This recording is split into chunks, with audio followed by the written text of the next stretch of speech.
Do you feel a shiver up your spine from fear? Yes, it's another story from the Nightshade diary. You know what that means.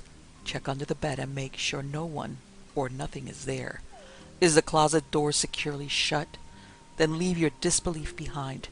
Amp up your imagination and hang on tight for another ride into terror and mystery. And like all good horror stories, just imagine it's a dark and stormy night. And remember, screaming like a little girl is permitted.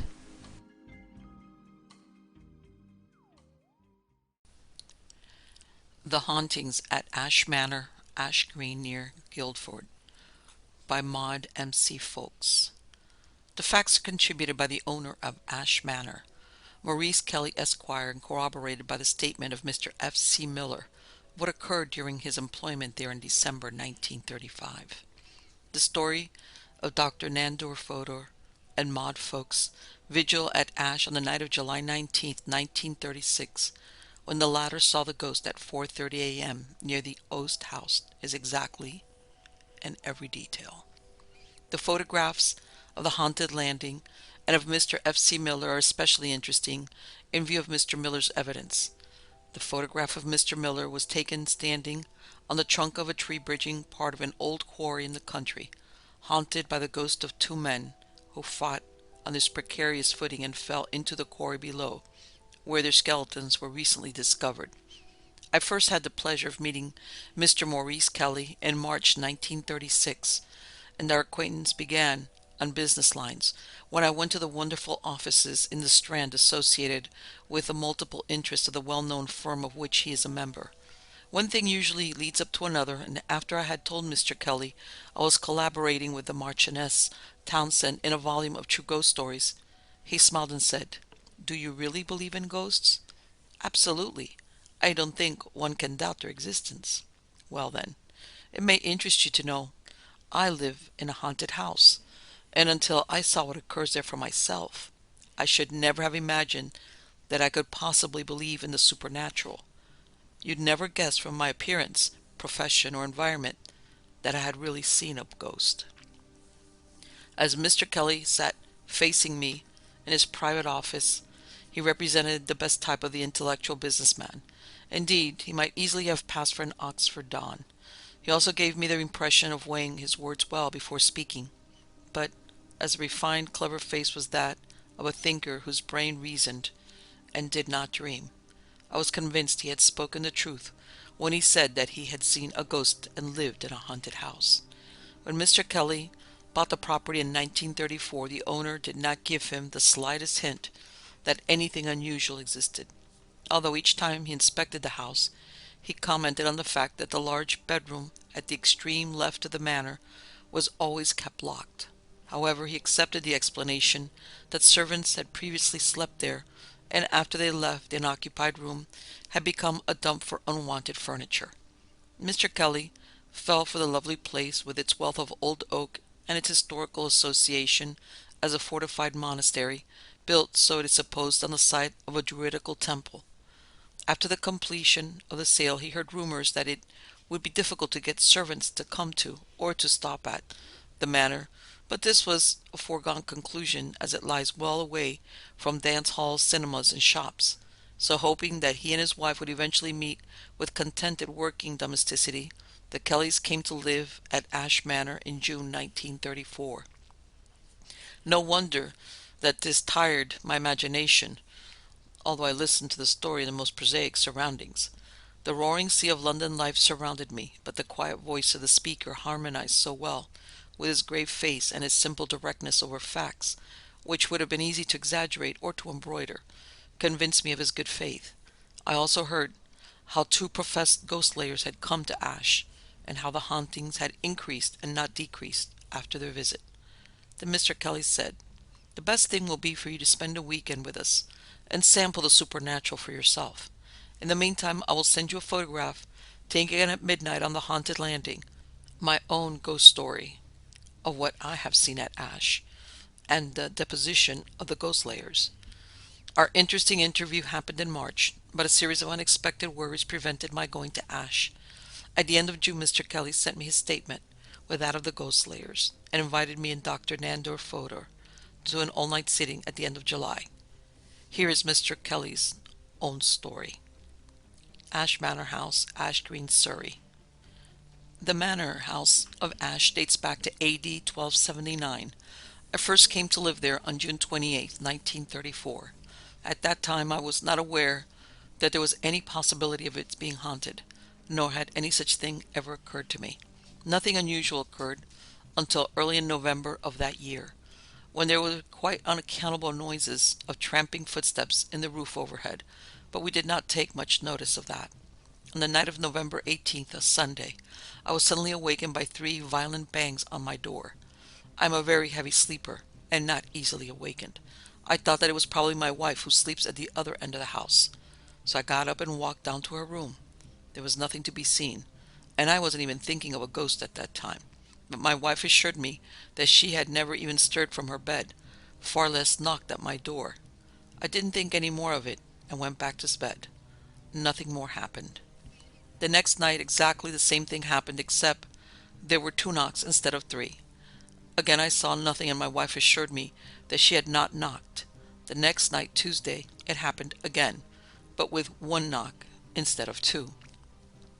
Again, I went along to my wife's room, and she assured me that she had never moved. Laughingly I said to her, "Well, if it is a ghost, he is going to be unlucky tomorrow night, for I shall be away." I was away the following night, and until the Sunday, November 25th. On that night I went to bed as usual, but I felt somehow that all was not well. The room was unnaturally cold, and there was something unpleasant about it. I decided therefore to remain awake and see what I could see. I stayed awake until 3 a.m., and nothing happened at all. So I went to sleep. I should mention here that I left my bedroom door open on this occasion. A short while after, I now know to be at 3:35, I was awakened by a violent banging on the door. I sat up in bed and saw standing in the door the figure of a little oldish man, dressed in a green smock, very muddy breeches and gaiters, and a slouch hat on his head, with a handkerchief round his neck.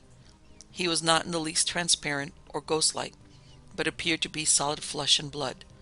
That being so, it never occurred to me that he was a ghost, but I thought that a servant had carelessly left the door open, and a tramp had walked in. I asked him who he was and what he was doing there. There was no reply. Then I got out of bed and went for him, and ran right through him as I went to catch hold of his shoulders. After that I think I fainted, for I do not remember much more, but I eventually reached my wife's bedroom.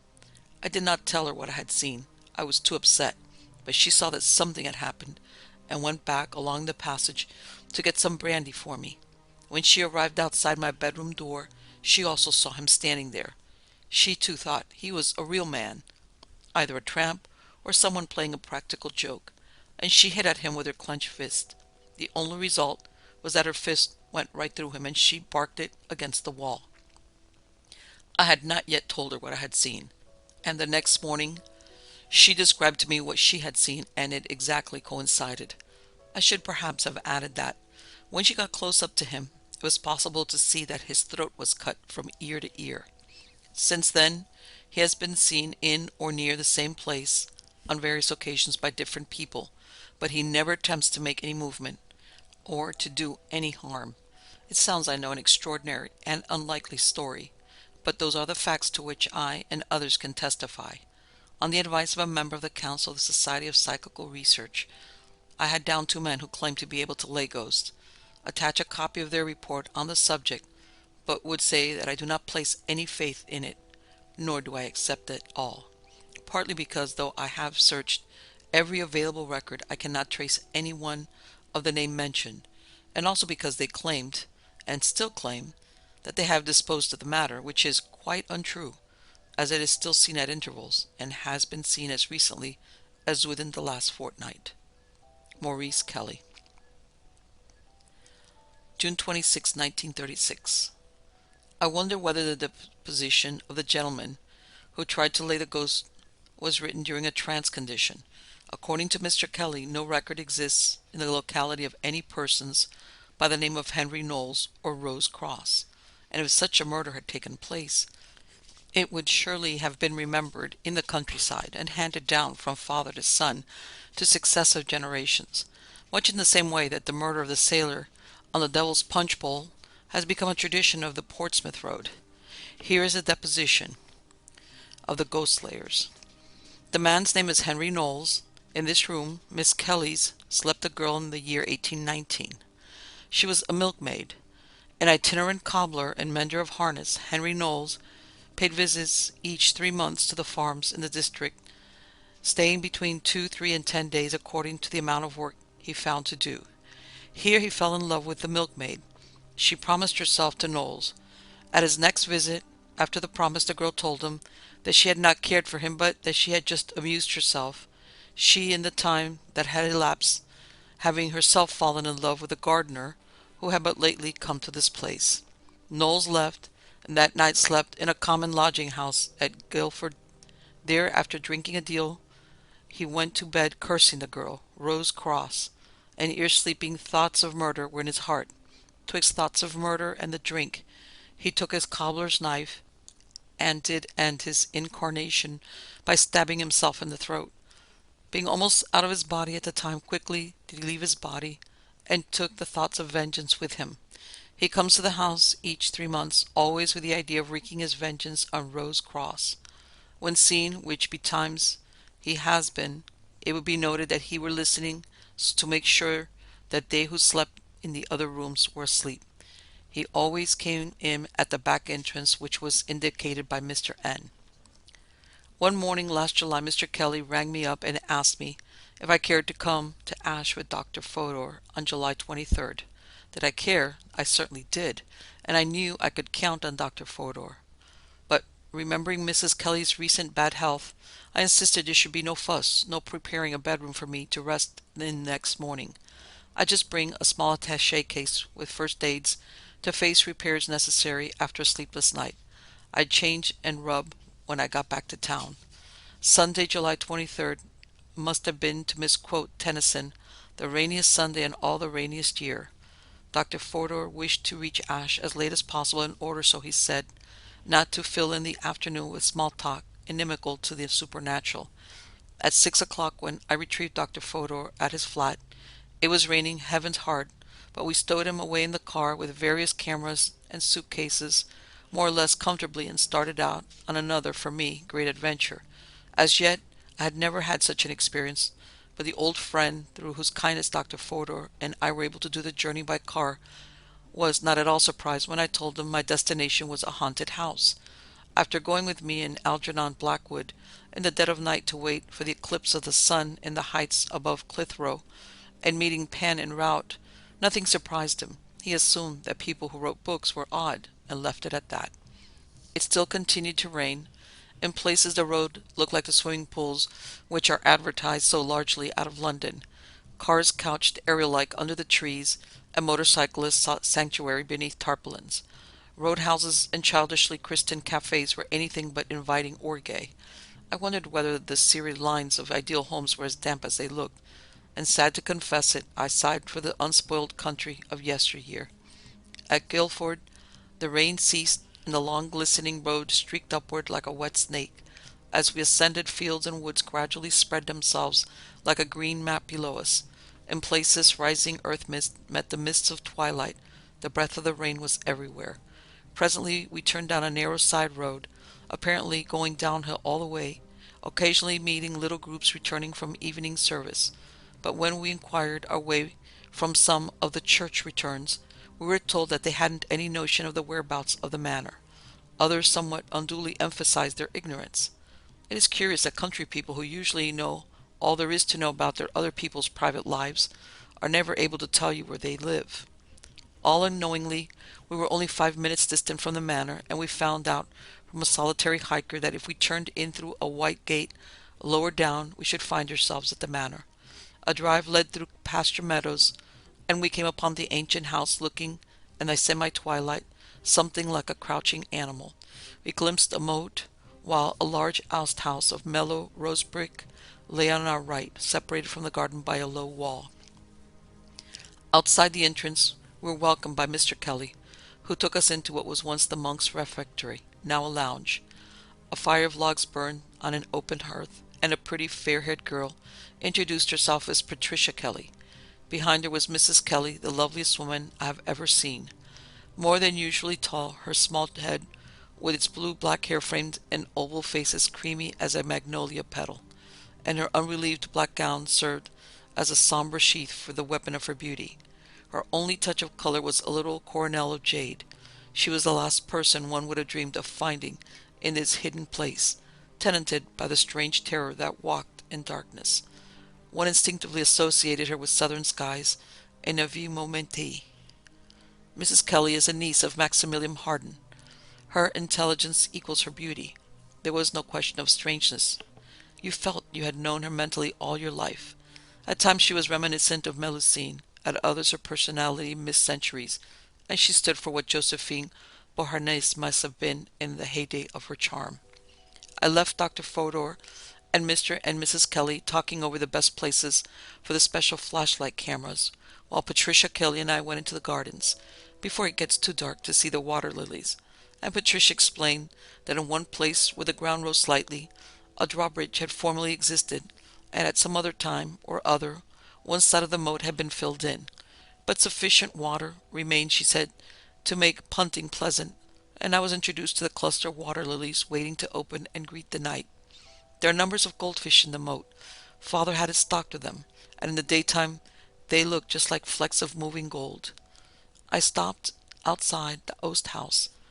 There was something unusual about it, something watchful. People might easily have met here and planned things, but what? I hastily retreated from the company of my subconscious self. I mustn't become fanciful. As we went into supper, Mr. Kelly whispered, "Remember, not a word about ghosts before the staff. They think you are film people who have come to get some close-ups of an old English manor house by night." A little later business began in earnest. We first went upstairs and explored the opening passages in places so low that your head touched the ceiling, and where unexpected steps made pitfalls for unwary feet. I saw doors opening with ancient bobbin latches, and a staircase which features in most books on historical houses in that part of England. Last but not least, we wondered at the construction of the immense chimney, almost as big as a house, part of which is built outside and part inside, the room where Mr. Kelly first saw the ghost. This room has atmosphere, the heavy atmosphere of a secret. Dr. Fodor suggested the chimney might provide the key to the hauntings, as the man with his throat cut usually appeared here. He advised holding a séance. There was also a large open cupboard, where the darkness closed on you like a trap. "This is the room which was always locked when I first saw over the house," said Mr. Kelly. It was a well worthwhile experience, even from the artistic aspect, as the passages and rooms were full of strange moving shadows, possibly our own, but how easy it was to believe them otherwise. Dr. Fodor arranged to take a flashlight photograph every half hour after midnight, and we went downstairs to discuss the hauntings. Mr. and Mrs. Kelly were firm in their belief that the ghost existed. Both of them had seen it, not once, but often, and Mrs. Kelly said how much she wished that it would leave them in peaceful possession of their home. She went on to describe the heavy footsteps which came from a now floorless room at the top of the house, a room where in ancient days the manor servants had slept on bundles of straw.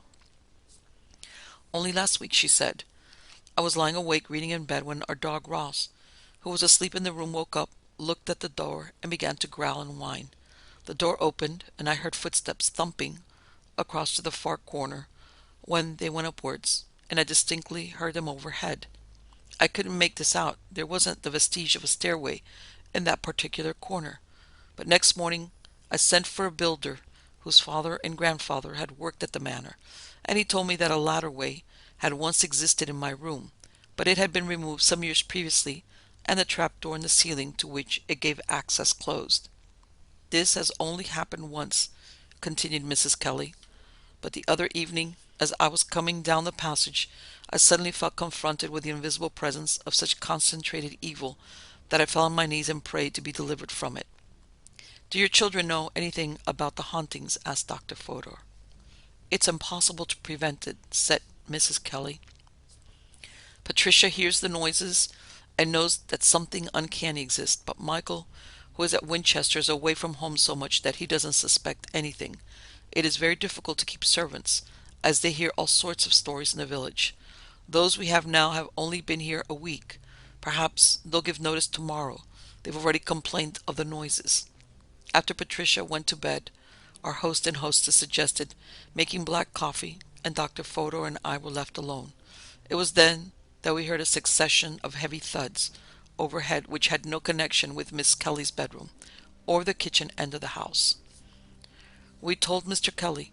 At any rate, he said, you've heard a little of what often goes on for nights on end. But what are you going to do? I'm off to bed. The 8:23 a.m. train to town won't wait for me. But perhaps Dr. Fodor would like to take a little rest. The haunted bedroom is at his disposal, and there's a choice of bedrooms for you. I'm going to sit down here, I said. I told you I intended to see this through.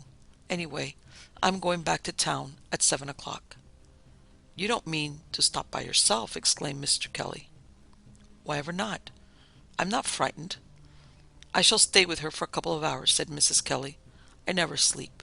Besides, I want to talk to Mrs. Ffoulkes.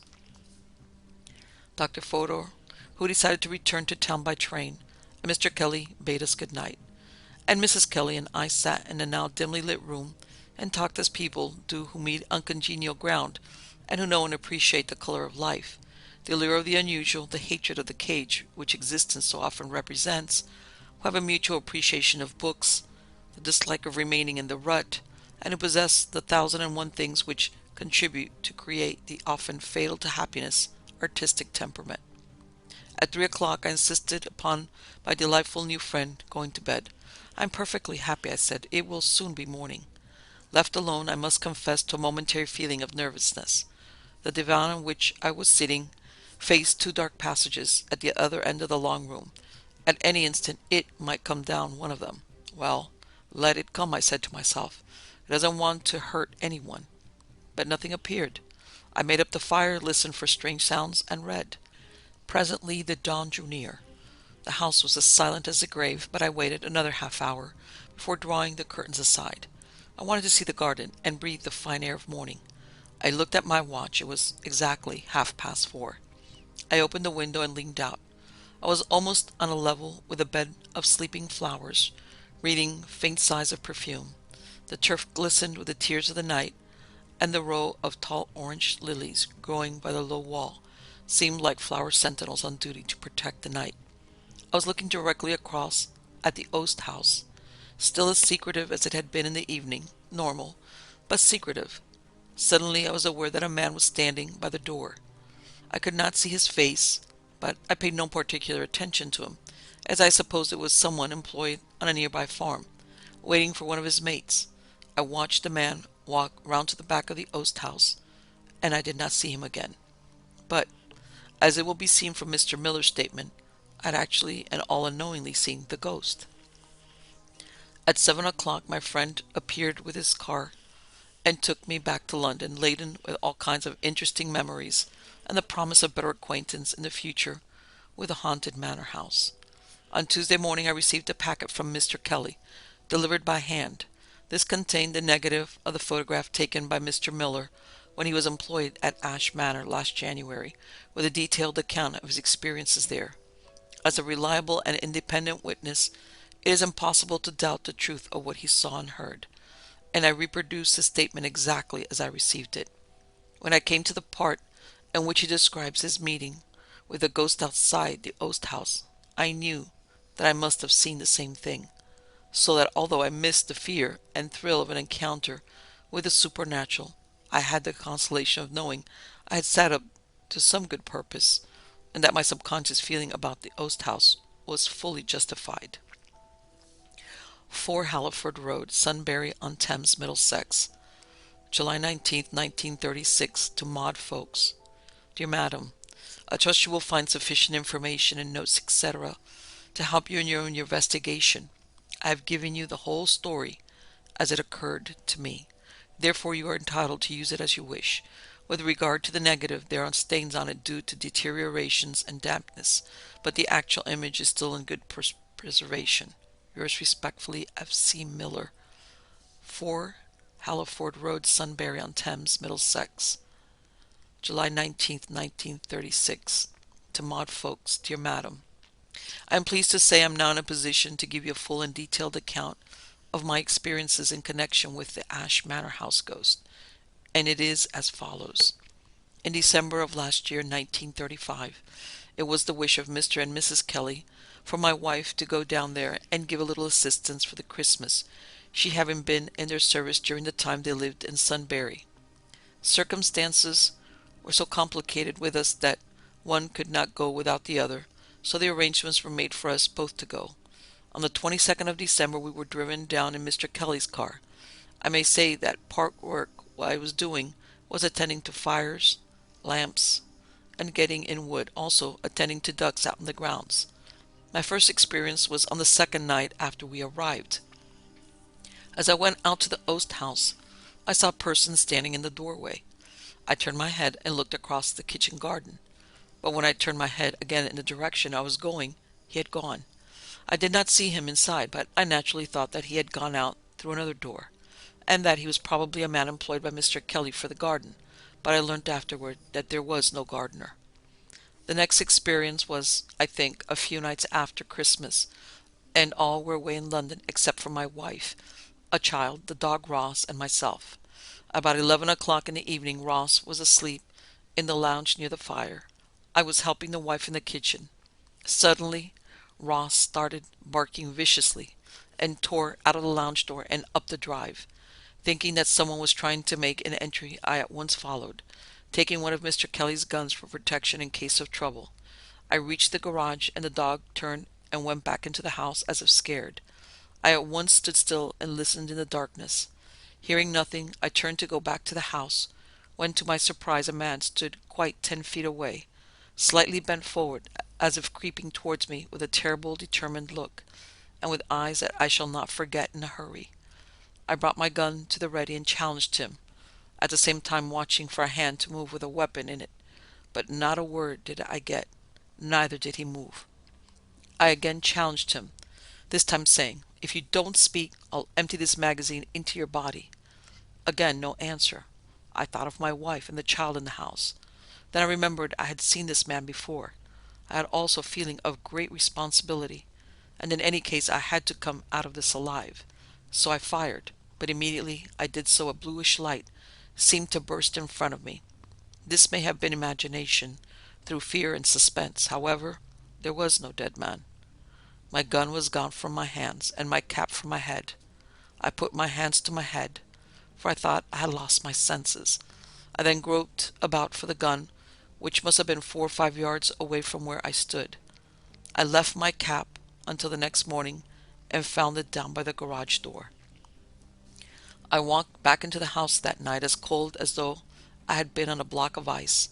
I felt I dare not mention this to my wife. Could I tell Mr. Kelly when he came home? No, I dared not.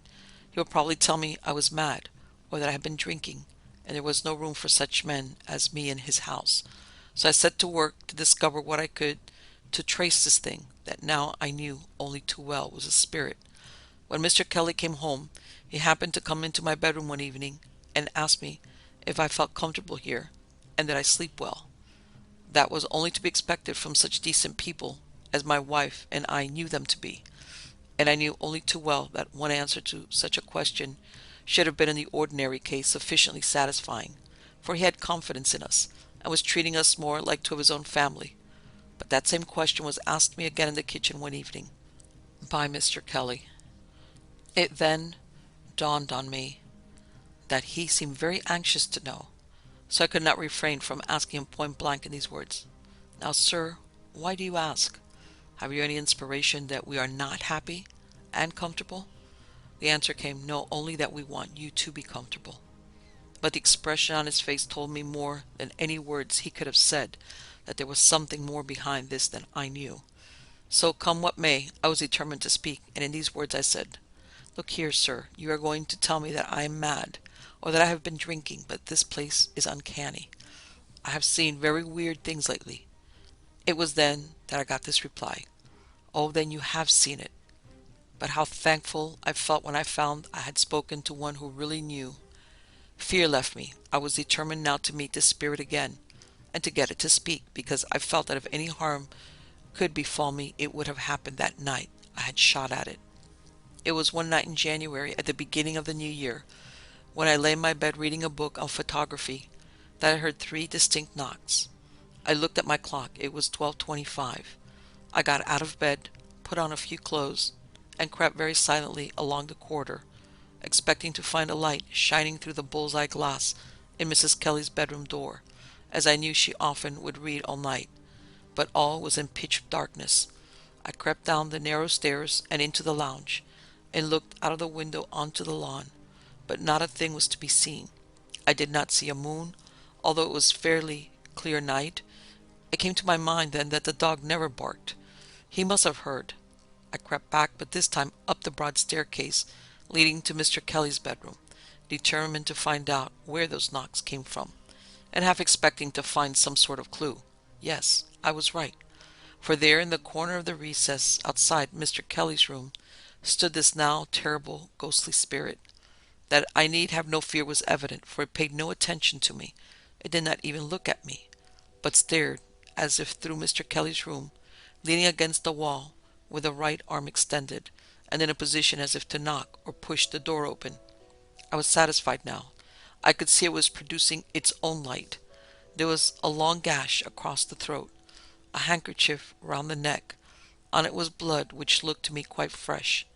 There was a kind of skull cap on the head, and what happened to be a dirty green smock. But I had seen enough, I thought, of my camera, so I crept back to my bedroom, put a plate in the slide, and made my way silently back onto the corridor, only to be met by disappointment, for it had vanished. It was no use calling Mr. Kelly now. Besides, I knew he was sleeping sound. I would not mention this to Mr. Kelly in the morning, for I felt and knew what a fool I had been to have delayed the time when I could have taken quick action and obtained results satisfactory to all. I knew that this would not be the last chance, so I set to work on a scheme to be in readiness for the next appearance. It was some days after when Mr. Kelly approached me on the subject and asked me if I thought it was possible to get a photograph of it. I assured him that it was, so we arranged for a Saturday night so that he could get a fairly good rest on the Sunday should it take us into the small hours of the morning, which it did, for we watched and waited and prepared a powerful electric light to make the exposure as short and sure as possible. But it seemed that it was not to be, for it never appeared, at least not to our vision.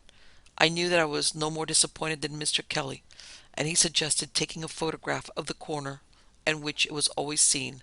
The negative enclosed is the actual result of that particular exposure. Now, I cannot offer any explanation for these most peculiar results, but I must point out the plain facts, and that is that they are not thumb marks. I mention this because it came to my knowledge that this was the remark of a person unknown to me who saw the print. Mr. Kelly may have been ignorant of the remarks, but even if he was not, he is satisfied that they were wrong, because he had witnessed the whole process of development after the exposure. And again, other negatives taken at the time showed nothing in that form at all. Any scientist into whose hands this negative should come will be able to see that there has been no faking. In the first place, the plates were brought by Mr. Kelly himself, one out of a dozen anti-Wellington, the proper term Wellington anti-screen 450 H&D. Now, if a thumb or finger were to be pressed on the plate during development, there would possibly be a slight impression left on the emulsion, but no printing quality. If the thumb or finger were dipped in a strong fluid such as acid, it would seriously mark the negative and so obliterate the background. If fog were present, caused by a hole in the bellows of the camera, it would look quite flat on the background. So if the print from this negative is looked at, it will be noticed that there is a distinct atmosphere between that marking and the background, making it stand out away from the wall. Here I must leave it to those who are more able than myself to carry out further experiments. I should like to end this account by saying that unlike all the rest of the people in that house, I was in a position to get into all kinds of places in the grounds and in the house at such different times of the day and night that I had discovered perhaps more in those 10 weeks than Mr. Kelly or his family had done in 1 year. What Mr. Kelly thinks of those ponies that would come scampering up the drive, Sometimes in the evening and other times early morning before 6 o'clock. I do not know. But why was it that they did not run out of the gate and into the road? It was nearer and more direct from where they were, and a horse will mostly take the shortest course. They were frightened, and they showed it. Well, let us come back to the old moat, cross the lawn, and sit in a little garden chair on the corner of the house under Mr. Kelly's window. Keep your eye on the moat between the rustic bridge and the big ash tree in the corner. You will then get the clue to it. No, it is not the big white owls flying around as they do. Those ponies, have no fear of them. Only when those ponies are in that far corner field this happens, and then the time is so variable that it means possibly an all-night vigil. It was the voice of Mr. Kelly that shouted from his bedroom window to those horses who were already stampeded onto the lawn that morning before 6 o'clock.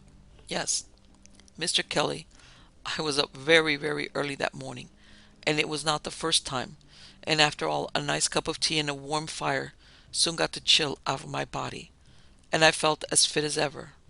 Now, unless the International Society for Psychical Research are prepared to carry out investigations on these lines, and over long periods, they will never discover one half of the happenings at Ash Manor House. Signed, F. C. Miller, 4 Halliford Road, Sunbury-on-Thames, Middlesex. July 19th, 1936. Mr. Miller's statements concludes this true ghost story. There may be a sequel, who knows, which will clear up the mystery of the sad and restless return, and in bringing peace to the wandering spirit, it may also bring peace to all those who live at Ash Manor.